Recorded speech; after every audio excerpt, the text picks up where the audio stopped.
Assalamualaikum warahmatullahi wabarakatuh. Kami dari kelompok 5 ingin mempresentasikan hasil proyek kami, yaitu yang berjudul komputer forensik dan chip komputer forensik. Tugas ini untuk memenuhi tugas mata kuliah komputer forensik.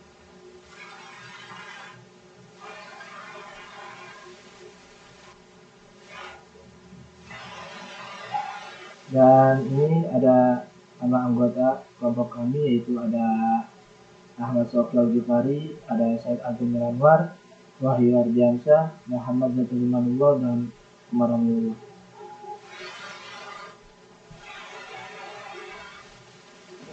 Di sini saya akan menjelaskan bab 1 dari makalah kelompok kami. Ada 4 bagian. Bagian yang pertama itu adalah latar belakang, dan yang bagian kedua definisi komputer forensik, yang ketiga sejarah perkembangan, dan yang keempat ruang lingkup disk system, network, internet, data, dan disaster recovery.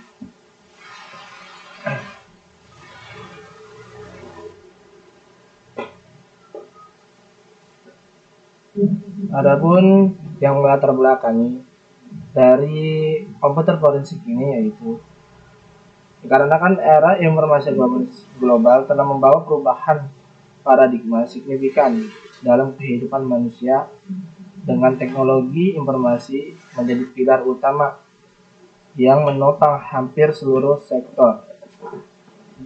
Dan juga kejahatan yang dikenal sebagai kejahatan siber atau kejahatan komputer ini telah berkembang menjadi ancaman serius bagi individu dan organisasi, bahkan stabilitas nasional.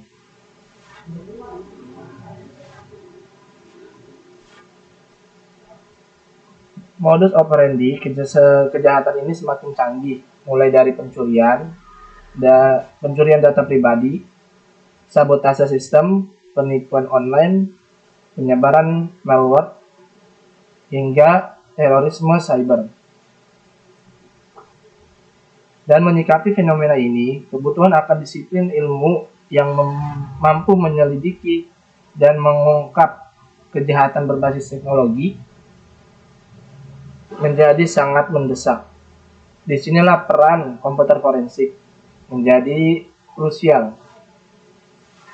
Dan adapun komputer forensik adalah cabang ilmu forensik yang berfokus pada identifikasi, akuisisi, preservasi, analisis, dan pelaporan bukti digital yang relevan dengan suatu kasus hukum. Tujuannya adalah untuk menemukan fakta, membangun kronologi kejadian, dan mengidentifikasi pelaku berdasarkan jejak digital yang tertinggal.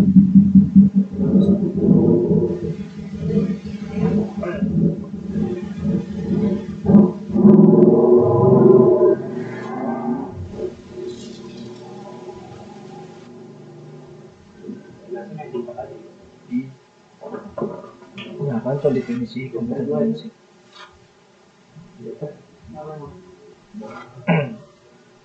Wih, gue panas banget sumpah. Potong-potong bisa kan? Potong-potongnya yang dulu penting gitu. Iya. Ini aja di kotanya semuanya sih.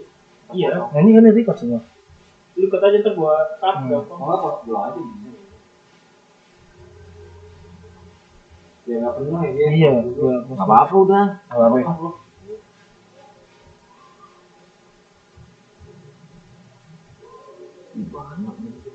Adapun definisi komputer forensik, yaitu forensik umum. Secara etimologi, kata forensik berasal dari bahasa Latin forensis, yang berarti dari forum.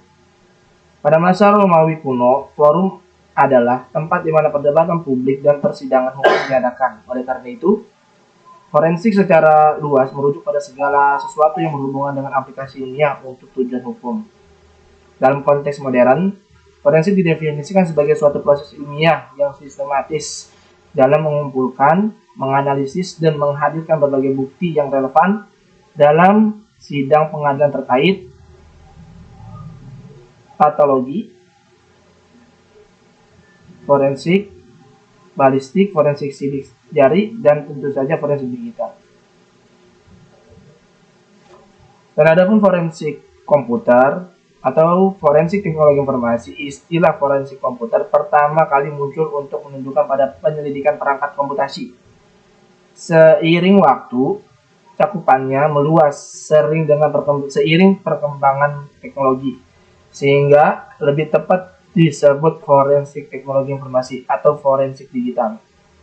Moroni Para tahun 2002 mendefinisikan forensik komputer sebagai suatu proses mengidentifikasi, memelihara, menganalisis, dan menggunakan bukti digital sesuai dengan hukum yang berlaku.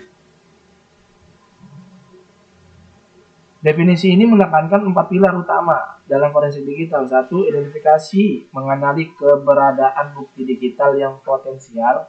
Yang kedua, pemeliharaan atau preservasi, melindungi integritas bukti digital agar tidak rusak atau berubah.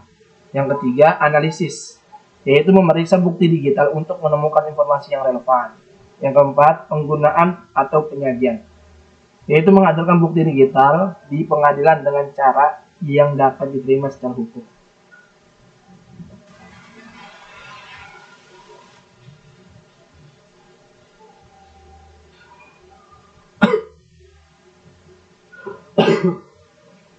Ruang lingkup komputer forensik, yaitu komputer forensik memiliki ruang lingkup yang luas dan terus berkembang seiring dengan kemajuan teknologi. Berbagai cabang forensik digital menangani jenis bukti dan lingkungan yang berbeda. Pemahaman tentang ruang lingkup ini penting untuk mengidentifikasi area spesialisasi dan pendekatan yang tepat dalam suatu investigasi. Terus ada yang namanya disk forensik, adalah cabang komputer forensik yang paling fundamental dan sering menjadi titik awal dalam banyak investigasi. Ia berfokus pada penganalisasian data dan pencarian informasi yang tersimpan di dalam berbagai jenis media penyimpanan fisik seperti hard disk, drive, HDD, solid state drive atau SSD, USB, flash driver, memory card, dan media optik, yaitu CD atau DVD. Tujuan utamanya adalah untuk mengidentifikasi, memulihkan, dan menganalisis data yang mungkin telah dihapus, disembunyikan, atau dimodifikasi oleh pelaku. Dan aspek-aspek kunci dalam disk forensik ini meliputi ada akuisisi atau imaging, membuat salinan bit demi bit disebut forensic image atau bitstream copy, dan media penyimpanan asli. Ini adalah langkah krusial untuk memastikan bahwa data asli tidak diubah selama proses investigasi. Write blocker dan perangkat keras atau lunak digunakan untuk mencegah penulisan data ke media sosial. Dan adapun analisis metadata, yaitu memeriksa informasi terkait file seperti waktu pembuatan modifikasi, akses terakhir, penulis, dan program yang digunakan. Metadata seringkali dapat memberikan petunjuk penting tentang kronologi peristiwa atau identitas pelaku. Dan itulah aspek-aspek kunci dalam disk forensik itu. Dan adapun aspek-aspek yang lain, yaitu ada akuisisi, pemulihan data atau data recover, analisis sistem berkas atau file system analysis, dan ada analis metadata dan pencarian kata kunci keyword search, dan file morphing, dan analisis artefak sistem operasi.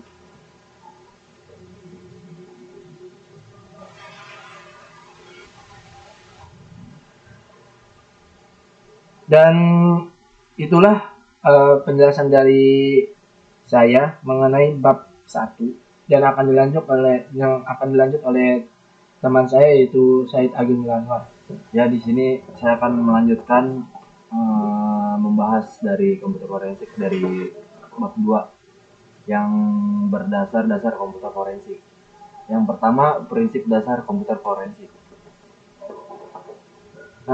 Prinsip-prinsip dasar komputer forensik, integritas dan keabsahan bukti digital adalah inti dari setiap investigasi forensik komputer yang sukses. Oleh karena itu, profesi ini berpegang teguh pada sejumlah prinsip dasar yang wajib dipatuhi oleh setiap praktisi. Adapun prinsip-prinsip dasar ini adalah sebagai berikut. Yang pertama, membangun kasus yang kuat berdasarkan bukti yang tidak dapat dibantah. Tujuan utama dari forensik komputer adalah untuk mengumpulkan bukti digital yang tidak hanya relevan tetapi juga memiliki integritas dan keabsahan yang tinggi. Yang kedua, peran ahli komputer forensik yang kompeten. Kualitas suatu investigasi sangat bergantung pada keahlian dan etika ahli forensik yang melaksanakannya. Ahli forensik harus memiliki pengetahuan memadai dan terkini di bidang sistem operasi. Yang ketiga, perusahaan bukti spur of decryption. Secara tidak sengaja memodifikasi atau menghapus bukti asli. Ini adalah resiko terbesar jika penanganan tidak dilakukan dengan hati-hati. Selanjutnya, perubahan bukti, modifikasi timestamp, metadata, atau isi file yang dapat mengurangi kredibilitas bukti. Informasi berharga terlewat, gagal mengidentifikasi atau mengekstraksi informasi penting karena kurangnya keterampilan atau alat yang tepat. Di sini ada objektif dan tidak bias. Ahli forensik harus bekerja sama independen tanpa memihak satu sama yang bersengketa. Temuan harus didasarkan pada fakta dan bukti yang akurat. Inovatif. Bidang teknologi terus berkembang dan begitu pula modus operasi kejahatan cyber. Ahli forensik harus adaptif dan inovatif dalam mencari cara baru untuk mengekstraksi dan menganalisis bukti dari teknologi yang terus berubah. Selanjutnya, memiliki kemampuan interpersonal yang baik. Seringkali ahli forensik harus berinteraksi dengan korban, saksi, penegak hukum, atau klien-klien non-teknis. Memiliki kemampuan verbal dan oral yang baik. Ini berkaitan dengan kemampuan untuk memberikan kesaksian ahli di pengadilan atau mempresentasikan pertemuan dalam laporan dan rapat. Yang terakhir, menggunakan penalaran dan logika yang tepat. Proses analisis bukti melibatkan pemecahan masalah yang kompleks dan pembangunan kronologi kejadian. Adapun yang kedua, kompetensi ahli forensik. Seorang ahli forensik tidak hanya membutuhkan pengetahuan teknis yang mendalam tetapi juga seringkali keterampilan dan etika profesional. Pengetahuan teknis mendalam. Yang pertama, sistem operasi, pemahaman tentang cara kerja Windows, termasuk register, event, log, perfect, dan file. Yang kedua, sistem berkas file system, pengetahuan tentang NTFS, FAT32, exFAT, dan bagaimana data disimpan, dialokasikan, dan dihapus di dalamnya. Yang ketiga, jaringan komputer, konsep TCP, IP, protokol jaringan, log jaringan, dan cara data bergerak melalui jaringan. Yang keempat, aplikasi umum, pemahaman tentang artefak yang ditinggalkan oleh web browser, email client, instant messenger, dan aplikasi perkantoran. Yang kelima, hardware komputer, pengetahuan dasar tentang komponen komputer dan cara kerjanya. Yang kelima, konsep keamanan cyber, memahami malware, hacking teknis, dan kerentanan sistem. Keterampilan analisis dan pemecahan masalah, kemampuan untuk menganalisis dalam volume besar dan mengidentifikasi pola atau anomali, berpikir kritis untuk menghubungkan berbagai fragmen bukti dan membangun kronologi kejadian. Keterampilan dokumentasi pelaporan, kemampuan untuk mendokumentasikan setiap langkah investigasi secara rinci dan akurat. Menyusun laporan forensik yang jelas, ringkas, objektif, dan dapat dimengerti oleh audiens non-teknis, misalnya pengacara atau hakim. Yang terakhir, menceritakan bukti pendukung, misalkan screenshot, dan dengan tepat. Keterampilan komunikasi dan presentasi, mampu menjelaskan konsep teknis yang kompleks pada audiens non-teknis, memberikan kesaksian ahli di pengadilan dengan cara yang jelas, meyakinkan, dan profesional.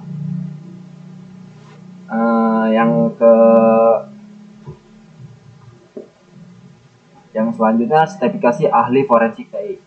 Sertifikasi adalah cara untuk menunjukkan kompetensi kreativitas seorang ahli forensik. Beberapa sertifikasi yang diakui oleh internasional meliputi NCAS Certificate Program, dikeluarkan oleh Gwent Software, pembuat Ncase, berfokus pada penggunaan tool Ncase. Yang kedua, Certificate Computer Examiner (CCE) dikeluarkan oleh International Society of Forensic Computer Examiner, merupakan sertifikasi vendor netral, TrueISAC Associate, lebih ke arah keamanan cyber secara umum tetapi relevan. Yang terakhir, Computer Forensic Training Online, berbagai program pelatihan online dari universitas atau penyedia swasta. Jenis-jenis bukti. Bukti digital adalah informasi yang disampaikan untuk transmisikan dalam bentuk digital yang dapat digunakan sebagai bukti dalam proses hukum. Yang pertama, hard disk (HDD). Ini dan solid state drive (SSD). Ini adalah salah satu sumber bukti digital yang paling kaya. Mereka menyimpan sistem operasi, aplikasi, file dokumen, gambar, video, log sistem email, dan lain-lain. Adapun ponsel, smartphone, atau perangkat bergerak lainnya, dengan semakin meluasnya penggunaan smartphone, perangkat ini menjadi tambang emas bukti digital bahwa bukti yang dapat ditemukan meliputi SMS, riwayat panggilan, data aplikasi, data GPS, gambar dan video, kontak dan kalender. Server adalah pusat penyimpanan dan pengolahan dalam jaringan. Bukti dari server bisa sangat vital dalam kasus kejahatan cyber, infrastruktur atau bisnis website. Jelas bukti terliputi. Yang selanjutnya, karakteristik bukti digital. Yang pertama, mudah berubah. Ini adalah karakteristik yang paling menentang dari bukti digital. Yang pertama, RAM. Data yang ada di RAM akan hilang seketika saat komputer dimatikan atau bahkan ketika sistem mengalami crash. Cache. Data yang tersimpan di cache memori CPU register juga sangat volatil. Yang ketiga, network connection. Connection jaringan aktif akan terputus dan log terkait mungkin hilang jika sistem shutdown. Yang kedua, mudah dipublikasi. Bukti digital dapat disalin atau dipublikasi secara identik berkali-kali tanpa batas. Hash. Fungsi hash, misalnya MD5SH1, menghasilkan deretan karakter unik fingerprint digital dari suatu data. Yang ketiga, rapuh. Fragile. Meskipun duplicable, bukti digital juga sangat rapuh dan rentan terhadap kerusakan atau modifikasi yang tidak sengaja. Yang selanjutnya, tantangan dalam komputer forensik. Bidang komputer forensik terus beradaptasi dengan lanskap teknologi yang berubah cepat dan kompleksitas kejahatan cyber yang semakin meningkat. Adapun perkembangan teknologi yang cepat, salah satu tantangan terbesar adalah laju inovasi teknologi yang eksponensial. Yang pertama, adaptasi alat dan metode. Yang kedua, kurva pembelajaran yang curam. Dan yang terakhir, fragmentasi sistem. Selanjutnya ada volume data yang besar, big data. Skala data sering dapat penyimpanan yang terus meningkat. Volume data harus dianalisis dengan suatu kasus forensik yang bisa mencapai terabyte atau bahkan petabyte. Yang kedua, peta analisis. Yang ketiga, sumber data beragam. Adapun enkripsi dan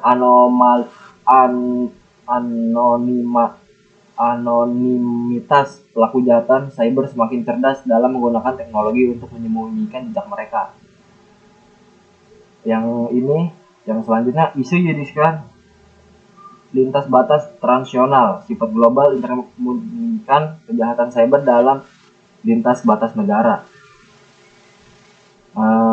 Yang terakhir, kesengajaan, keterampilan, skill gap, ketersediaan ahli. Yang kedua, pelatihan dan pendidikan. Dan yang terakhir, retensi bakat, sulitnya mempertahankan ahli forensik yang berkualitas di lembaga penegak hukum atau pemerintah karena persaingan gaji dengan sektor swasta. Selanjutnya, bab 3 akan dibacakan oleh teman saya, Wahyu Ardiansyah. Muhammad Jati Limanullah. Untuk bab 3, metodologi komputer forensik. Metodologi komputer forensik adalah kerangka kerja sistematis yang memandu seluruh proses investigasi digital, mulai dari insiden awal hingga presentasi bukti di pengadilan. Sebuah metodologi yang terstruktur sangat penting untuk memastikan bahwa investigasi dilakukan secara efektif, efisien, etis, dan yang paling utama, menghasilkan bukti yang valid dan dapat diandalkan secara hukum.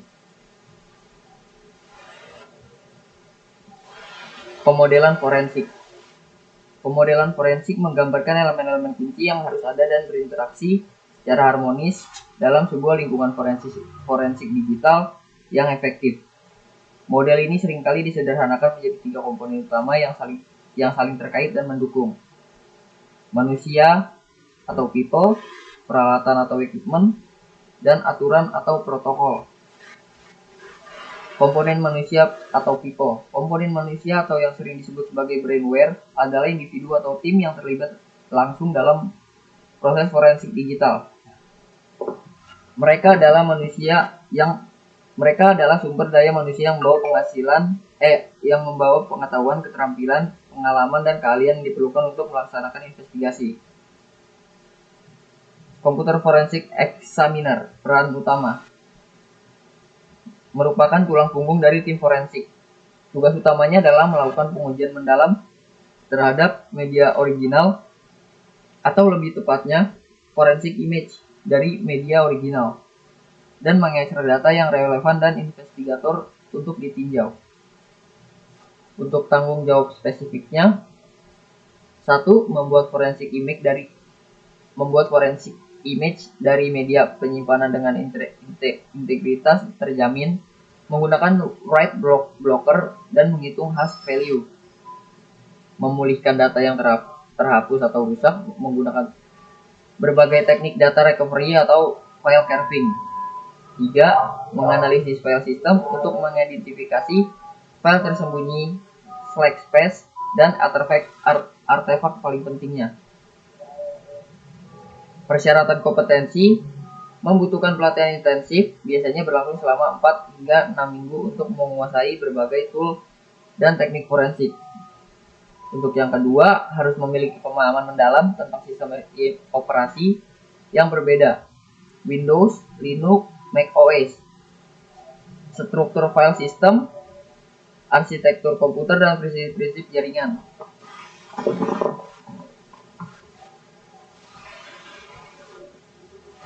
Komputer investigator, peran utama memiliki cakupan yang lebih luas dibandingkan examiner. Mereka adalah individu yang memiliki pengalaman teruji dan keahlian dan memahami gambaran besar suatu insiden. Tanggung jawab spesifik. 1. Memimpin dan mengelola investigasi forensik dari awal hingga akhir. 2. Melakukan asesmen awal di tempat kejadian perkara atau TKP, mengidentifikasi ruang lingkup insiden dan menentukan tujuan investigasi. Persyaratan kompetensi membutuhkan pelatihan yang lebih singkat dibandingkan examiner, namun lebih berfokus pada aspek investigasi dan hukum. Harus memiliki pemahaman yang baik tentang sistem operasi, file system, dan aplikasi meskipun tidak sedalam examiner. 3. Memiliki pemahaman dasar tentang jaringan komputer, internet, komunikasi, dan teknologi informasi secara umum. Digital Evidence Collection Specialist, peran utama. Individu ini bertanggung jawab secara eksklusif untuk mengumpulkan barang bukti digital dari lokasi kejadian. Mereka adalah garis depan dalam proses preservasi bukti. Tanggung jawab spesifik. 1. Mengamankan lokasi kejadian perkara TKP dan dari kontaminasi.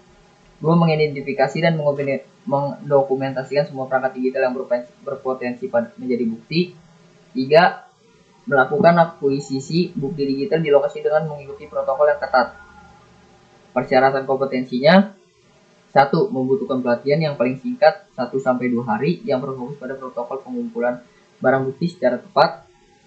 Harus memahami protokol pengamanan lokasi kejadian dan penanganan bukti digital. Memiliki kemampuan observasi yang baik untuk mengidentifikasi perangkat yang relevan. Write blocker.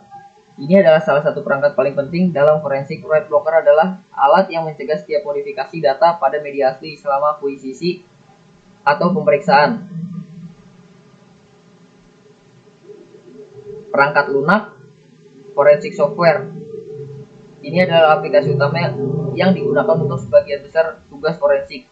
Contoh terkemuka meliputi Ncase, Guidance Software. Salah satu tool paling populer dan komprehensif, menawarkan fitur akuisisi, analisis sistem, keyword search, file carving, dan pelaporan. Operating System Forensik, lingkungan sistem operasi yang aman dan stabil untuk menjalankan tool forensik seringkali menggunakan distribusi Linux khusus forensik, misalnya Kali Linux, Shine, atau Windows yang dikonfigurasikan secara minimal dan aman. Untuk bab selanjutnya dibacakan oleh Xiaoqi. Yang keempat yaitu forensik dan hukum. Misalnya kayak keterkaitan forensik dengan hukum Indonesia nih. Pengertian dan unsur hukumnya itu sebelum masuk lebih dalam ke keterkaitan forensik dengan hukum Indonesia, penting untuk memahami definisi dasar hukum itu sendiri. Jadi hukum itu adalah sistem aturan yang mengatur tingkah laku manusia dan masyarakat, yang diciptakan dan ditegakkan oleh otoritas yang berwenang dan memiliki sifat memaksa dengan sanksi yang jelas bagi pelanggarannya. Unsur-unsur hukum itu meliputi aturan tentang tingkah laku masyarakat, dibuat oleh yang berwajib, berisi perintah dan larangan, bersifat memaksa, terus terhadap pelanggaran ada sanksi yang tegas. Jadi tujuan hukum itu adalah untuk menjamin adanya kepastian hukum dalam masyarakat yang bersendikan keadilan. Dengan adanya hukum, masyarakat dapat hidup dalam ketertiban, keamanan, dan keadilan, serta hak-hak individu dapat terlindungi. Kategori hukumnya itu dapat berdasarkan berbagai aspek untuk mempermudah pemahaman dan pencapaiannya. Kalau menurut isinya, hukum privat atau disebut juga hukum sipil itu mengatur hubungan atau kepentingan antar perseorangan. Terus tujuannya itu adalah untuk melindungi kepentingan individu. Contoh kayak hukum perdata. Hukum perdata kan mengatur hak dan kewajiban individu, termasuk hukum keluarga kayak perkawinan, warisan, hukum kekayaan, dan hukum perikatan. Kalau hukum dagang itu mengatur kegiatan usaha dan transaksi komersial antar individu atau badan hukum. Contoh, perjanjian jual beli, pendirian perusahaan, sama kepailitan. Hukum publik, yaitu hukum negara. Hukum negara itu mengatur hubungan antar negara dengan alat perlengkapan negara, atau hubungan antar negara dengan perseorangan atau warga negara. Tujuannya itu adalah untuk melindungi kepentingan umum, terus menjaga ketertiban sosial, dan mengatur penyelenggaraan pemerintahan. Contoh, kalau hukum pidana, mengatur perbuatan yang dilarang dan dianggap sebagai kejahatan. Kalau hukum tata negara, mengatur struktur organisasi negara.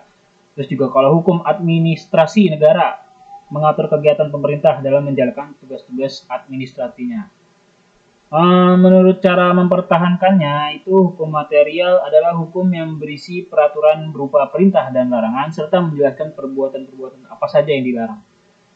Contoh, kayak hukum pidana di KUH pidana, misalnya pasal 362 KUHP pidana tentang pencarian yang menyatakan bahwa barang siapa mengambil barang sesuatu yang seluruhnya atau sebagian kepunyaan orang lain dengan maksud untuk memiliki secara melawan hukum, diancam karena pencurian dengan pidana penjara paling lama 5 tahun atau denda paling banyak Rp900. Nah, kalau hukum pidana. Kalau hukum perdata tuh mengatur hak dan kewajiban dalam kontrak. Ya biasa-biasa aja itu mah. Kalau hukum formal atau disebut juga hukum acara. Itu adalah hukum yang mengatur cara untuk prosedur mempertahankan atau menegakkan hukum material. Contoh kayak hukum acara pidana itu mengatur prosedur penyelidikan, ya kayak gitu.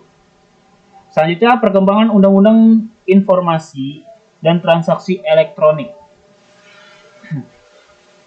atau di Undang-Undang ITE. Jadi itu latar belakangnya dari UU ITE, Undang-Undang ITE. Itu pesatnya perkembangan dan kemajuan teknologi informasi telah membawa perubahan drastis dalam berbagai aspek kehidupan manusia. Munculnya internet dan perangkat digital muncul internet dan perangkat digital telah menciptakan ruang baru untuk interaksi sosial, ekonomi, dan politik. Kalau tujuan UU ITE-nya berdasarkan latar belakang tersebut, pemerintah perlu mendukung pengembangan teknologi informasi melalui infrastruktur hukum dan pengaturannya. Tujuan utamanya tuh kayak mengembangkan pemanfaatan teknologi informasi, mewujudkan sistem hukum nasional yang modern, memberi kepastian hukum bagi masyarakat dalam transaksi elektronik, terus melindungi kepentingan umum dari penyalahgunaan informasi sama transaksi elektronik. Manfaatnya, kita bahas manfaatnya itu banyak, kayak pengakuan bukti elektronik Terus perlindungan hukum bagi pengguna internet. Habis itu penetapan sanksi bagi pelanggar UU ITE. Terus peran UU ITE dalam forensik itu landasan hukum untuk pengumpulan dan analisis bukti digital. Sama definisi tindak pidana siber. Kebanyakan dari definisi tindak pidana siber tuh diantaranya ya objek investigasi forensiknya ya, akses ilegal, terus intersepsi ilegal, perubahan data, ya contohnya kayak gitu. Terus contoh kasus relevan nih yang banyak nih, kasus Prita Mulyasari lah contohnya. Itu kan salah satu contoh paling menonjol yang menunjukkan kompleksitas dan tantangan dalam implementasi UU ITE. Kronologi singkatnya nih, Prita Mulyasari ngerasa dirugiin nih sama pelayanan RS Omni Internasional. Terus juga ia menulis email keluhan dan mengirimkan ke teman-temannya. Terus email itu jadi viral tuh kan. RS Omni Internasional melaporkan Prita atas dasar pencemaran nama baik berdasarkan UU ITE. Ya, singkatnya kayak gitu. Jadi pelajaran yang bisa kita ambil nih dari kasus Prita Mulyasari ini. Jadi itu satu, isu kebebasan berekspresi versus pencemaran nama baik. Habis itu urgensi perlindungan konsumen, peran bukti digital, revisi UU ITE. Ya. Regulasi internasional mengenai cyber law nih, cyber law internasional nih. Apa ya? Inisiatif dan rumusan awal Komisi Franken dari tahun 1987 dan Kaspersen dari Belanda. Ini contohnya nih, pada tahun 1987 tuh Komisi Franken dan Kaspersen dari Belanda merumuskan 9 bentuk penyalahgunaan komputer yang jadiin dasar bagi banyak cyber law di dunia. Contohnya, tindakan ilegal yang melibatkan komputer tanpa hak memasuki sistem komputer, tanpa mengambil data komputer, tanpa hak mengetahui, tanpa hak menyelinap, banyak dah pokoknya. Itu resolusi PBB dan strategi internasional. Ya, berupa ada tuh resolusi PBB, APEC atau yang bisa disebut juga Asia Pacific Economic Cooperation dari cyber crime strategy. Nah, kalau contoh cyber law di berbagai negara nih, kalau Malaysia ada tuh namanya Computer Crime Act. Akta Kejahatan Komputer itu tahun 1997. Terus ada juga Communication and Multimedia Act, atau disebut juga Akta Komunikasi dan Multimedia di 1998. Di Singapura nih, contoh satu aja dah, The Electronic Act, itu akta elektronik dari tahun 1998. Terus Amerika Serikat, US Child Online Protection Act, atau yang disebut juga dengan COPA, ya, gitulah. Jadi perbandingan cyber law itu antar negara menunjukkan adanya upaya global untuk mengatasi kejahatan cyber. Meskipun dengan variasi dalam pendekatan dan detail regulasi ini, menggarisbawahi pentingnya kolaborasi internasional dan pemahaman tentang kerangka hukum yang berbeda. Jadi untuk mastiin efektivitas investigasi forensik digital di lintas batas. Ya, selanjutnya bab 5 akan dibacakan Saudara Wahyu Ardiansyah. Ya, kita masuk di tip forensik komputer. Bab ini secara khusus akan memperdalam aspek metodologi yang telah dibahas sebelumnya dengan penekanan pada pemodelan forensik dan penyediaan berbagai tip praktis yang kristal bagi setiap praktisi komputer forensik, baik yang berpengalaman maupun pemula. Tip-tip ini merupakan akumulasi dari praktik terbaik yang pelajaran yang dipetik dari kasus-kasus di lapangan bertujuan untuk meminimalkan kesalahan dan memaksimalkan keberhasilan investigasi. Adapun pemodelan forensik atau penekanan ulang. Sebelum masuk ke tips praktis, penting untuk mengulang kembali pemodel forensik yang menjadi fondasi dalam setiap investigasi. Pemodelan ini menekankan 3 pilar utama yang saling melengkapi. 1. Manusia atau people, mengacu pada individu atau tim yang terlibat dalam investigasi, mulai dari komputer forensik, examiner yang melakukan analisis teknis mendalam, komputer investigator yang memimpin penyelidikan dan berinteraksi dengan pemangku kepentingan, hingga digital evidence collection specialist yang bertanggung jawab atas pengumpulan bukti di lapangan. Kompetensi, etika, dan kolaborasi antar peran ini sangat vital. Pilar yang kedua adalah peralatan ataupun equipment. Meliputi semua perangkat keras dan perangkat lunak yang digunakan. Ini termasuk forensic workstation yang powerful, word broker untuk melindungi integritas bukti asli, media penyimpanan yang memadai, dan perangkat lunak forensik komprehensif yang mampu mengekstraksi dan menganalisis data secara efektif. Kualitas dan keandalan peralatan adalah kunci untuk menghasilkan temuan yang akurat. Yang ketiga, aturan ataupun protokol. Ini adalah prosedur standar operasi SOP, pedoman, dan persyaratan hukum yang harus diikuti. Aturan ini mencakup chain of custody yang ketat, kepatuhan terhadap undang-undang yang berlaku seperti UU ITE, dan penerapan praktik terbaik industri. Protokol memastikan bahwa investigasi dilakukan secara metodis, transparan, dan dapat dipertanggungjawabkan di mata hukum. Ketiga komponen ini harus selalu bekerja secara sinergis. Kelemahan pada salah satu komponen dapat merusak integritas dan keberhasilan seluruh investigasi. Di sini ada tips umum dan tips pemula.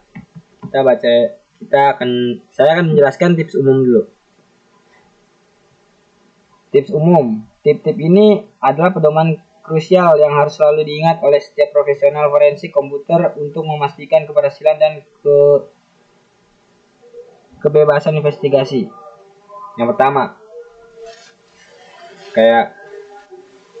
jangan menyalakan komputer tersangka untuk alasan apapun, terutama dari hard disk internalnya. Ya, maksudnya hardware juga. Ini adalah aturan emas dalam forensik digital. Menyalakan komputer tersangka dapat secara drastis mengubah data pada hard disk, seperti timestamp, access file, registry entries, atau log files. Seperti operasi yang dilakukan sistem operasi sangat puting dan meninggalkan jejak baru dan berpotensi menimpa bukti yang ada. Selalu buat image forensik terlebih dahulu menggunakan word blocker. Jika terpaksa harus dinyalakan, misalnya untuk acquisition, gunakan bootable media forensik yang aman dan pastikan tidak ada modifikasi pada media internal. Ada juga hubungi agent yang bersangkutan untuk menganalisa dan telah mencoba melakukan semuanya sendiri jika Anda bukan ahli yang bersertifikasi atau jika kasus berada di luar lingkup keahlian Anda. Yang ketiga, ada juga letakkan tanda evidence tape. Setelah media atau perangkat disita, segel dan evidence tape atau pita bukti yang tidak dapat dilepas tanpa merusak segelnya, tandai pita dengan tanggal, waktu, nama pelengkap, atau pengumpul. Ada juga miliki surat izin untuk melakukan analisa terhadap komputer dan data. Pastikan semua tindakan yang dilakukan sah secara umum sebelum menyita dan menganalisis komputer atau data.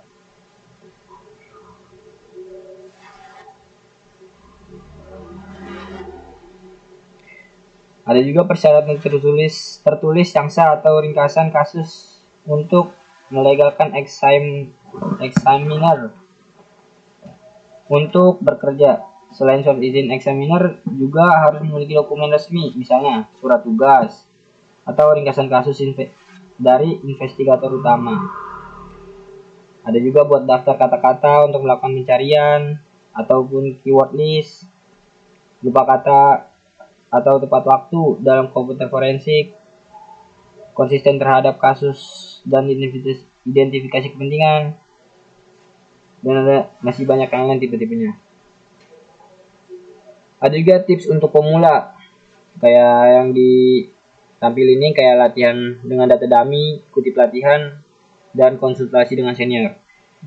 Yaitu juga investasi bagi mereka yang baru mulai di bidang forensik komputer. Langkah-langkah awal harus dilakukan dengan sangat hati-hati untuk membangun fondasi yang kuat dalam praktik terbaik.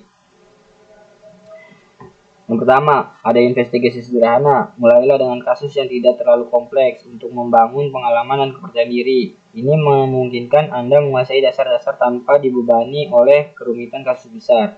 Yang kedua, hubungi pihak yang berwenang. Jangan mencoba menangani sendiri jika Anda tidak memiliki keahlian atau wewenang yang memadai. Libatkan penegak hukum atau ahli forensik yang profesional. Yang ketiga, amankan lokasi. Setelah insiden identifikasi, amankan lokasi fisik tempat berangkat berada. Ini mencegah kontaminasi bukti, kerusakan, atau akses tidak sah.